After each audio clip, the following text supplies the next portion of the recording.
भाई की उस पे रेलवे लाइन पे लाश मिली है, उसमें सिर नहीं था और पैर नहीं था। उसने के बाद उसने फ़ोन पे बताया था मुझे कोई मार देगा, वो कर देगा। ये तो उनको पता है 112 नंबर वाले को। हत्या हुई है मेरे भाई की सर। अच्छा, हाँ बिल्कुल हत्या हुई है। एक शख्स का 112 नंबर पर कॉल जाता है कि मेरी जान खतरे में है और फिर आधे घंटे के बाद में उसका शव रेलवे ट्रैक पर मिलता है। वहीं उसकी जो गर्दन है वो धड़ से गायब थी। अब 3 दिन के बाद में जो गर्दन है करीब 100 से 150 मीटर की दूरी पर जहां पर यह हादसा हुआ उसकी 150 मीटर की दूरी पर जो है गर्दन मिली है। फिलहाल जो उनके भाई हैं वो यहाँ मौजूद हैं, वो पूरी बात बताएंगे कि आखिर ऐसा क्या हुआ था, 112 नंबर पर कॉल क्यों उन्होंने किया। अभी गुत्थी पूरी तरह से सुलझी नहीं है। हालांकि मैं इस वक्त बुलंदशहर के जिला अस्पताल में पोस्टमार्टम हाउस पर मौजूद हूँ। 3 दिन पहले जो शव आया था वो धड़ आया था और आज सिर आया है जिसका पोस्टमार्टम होना है। क्या नाम है आपका? राजीव नाम है मेरा। कहाँ के हैं आप रहने वाले? दिलावरपुर के। दिलावरपुर, ये कहाँ पड़ता है? खुर्जा जंक्शन के पास में। जिला अलीगढ़। जिला अलीगढ़ पड़ता है।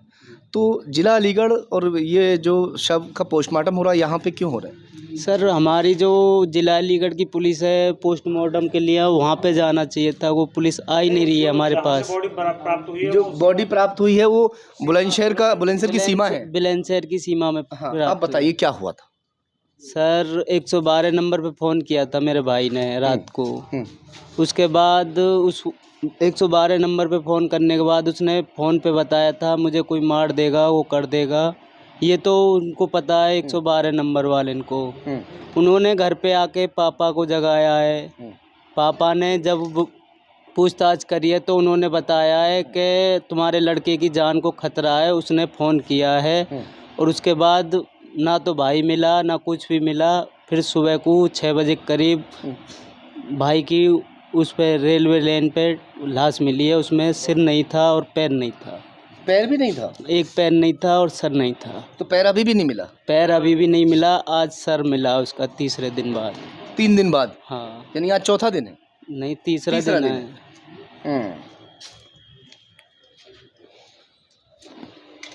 3 दिन पहले जब यहाँ बॉडी को लाया गया था, जो शव मिला था उसमें सिर गायब था।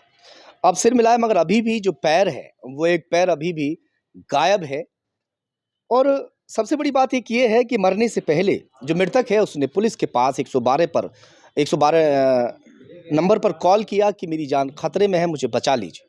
पुलिस आनन फानन में लोकेशन की ओर दौड़ती है कि जो उसने एड्रेस बताया था गांव की ओर दौड़ती है। पुलिस सीधे घर पहुंचती है और घर जाकर इनके भाई के बारे में पूछताछ करती है कि आखिर आपका बेटा कहाँ है।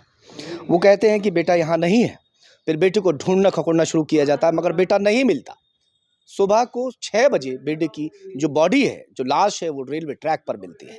सिर गायब था, सिर अब 3 दिन बाद मिला है। मगर क्या भैया थोड़ा सा आ जाइए थोड़ा,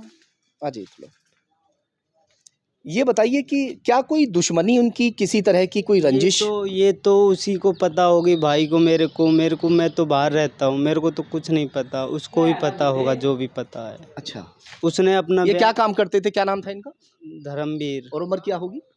कोई 35-36 की उम्र होगी। बच्चे कितने हैं इनको? 3 बच्चे हैं, एक लड़की है 2 लड़का है। क्या काम करते थे?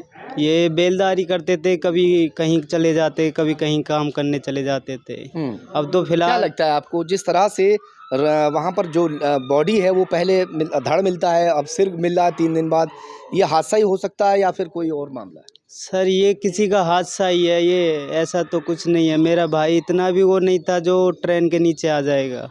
मतलब हादसा हुआ है या हत्या हुई है, क्या कहना चाहते हैं? हत्या हुई है मेरे भाई की सर। अच्छा, हाँ बिल्कुल हत्या हुई है।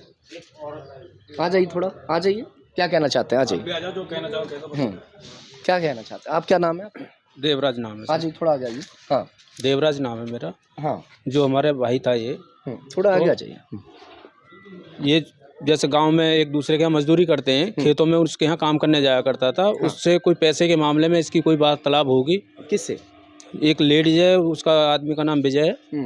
तो विजय कुमार ऐसा तो नहीं था कि जैसे आप कहना चाह रहे हैं, खुल के नहीं कह पा रहे शायद, लेडीज से कोई संबंध वगैरह? ये उसके घर खेती में काम करता था, वो इन चीज़ों को तो वही जान करके कर सकते हैं। जितना हमें नॉलेज हुई है हम इतना ही बता सकते हैं।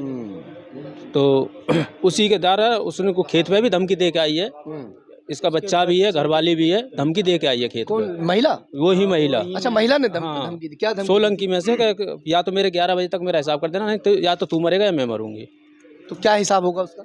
उसका 55,000 रुपये का कोई हिसाब था, तो पैसे इसी के निकल रहे थे उसकी तरफ। अच्छा, हाँ, जो हमारा भाई था ये। तो ये ऐसा क्या है, मतलब लेन देन, पैसे का लेन देन हाथ का था या कोई मजदूरी की थी? मजदूरी का भी था, कुछ हाथ का भी होगा इनमें आपस में। ये तो अब उधर से दोनों तरफ से जब बात होगी, जब वो महिला आएगी सामने पर, जब भी पता लगेगी, ये तो खत्म ही हो गया। गुत्थी अभी उलझी हुई है। अब देखते हैं कि पुलिस इसको सुलझा पाएगी और कितना समय लगेगा, क्योंकि मामला काफ़ी गंभीर दिखाई दे रहा है। सिर का 3 दिन के बाद मिलना, पहले बॉडी मिलना, उसके बाद सिर मिलना और पैर का गायब होना अपने आप में बड़ा सवाल खड़ा करता है। देखते हैं इस केस में आगे क्या होता है।